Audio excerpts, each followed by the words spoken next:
अस्सलाम वालेकुम नाज़रीन, आप देख रहे हैं न्यूज़ HD में हूं मलिक खुर्शीद हसन। खबर शामिल कर रहे हैं तहसील मेल सिटी व सुल्तानपुर से। हमारे नुमाइंदा अब्दुल चिश्ती की रिपोर्ट के मुताबिक न्यू आसिफ सईद मनेस मार्केट टिब्बा सुल्तानपुर में शेख मोहम्मद शकील की mobile shop Ahmed mobile zone पर दिन दिहाड़े डकैती की वारदात। तफसीलात के मुताबिक आज 11 और 12 बजे दिन के दरमियान दो अफराद मोटरसाइकिल 125 ब्लैक कलर बगैर नंबरी पर सवार आए और शेख मोहम्मद शकील की mobile shop Ahmed mobile zone से गन पॉइंट पर नकदी 70,000 रुपये छीन कर फरार। याद रहे चंद दिन पहले भी इसी मार्केट से चोर दिन दिहाड़े घी की बाल्टियां चुरा कर फरार हो गए थे। चंद ही दिनों में आसिफ मनेस मार्केट में दूसरी वारदात। टिब्बा पुलिस की कारकर्दगी पर सवालिया निशान है। मौसर गश्त न होने की वजह से वारदातें मामूल बन चुकी हैं।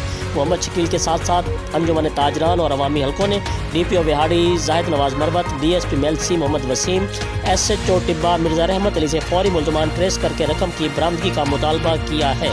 जी, मज़ीद खबरों से बाखबर रहने के लिए देखते रहिए ACN न्यूज़ HD।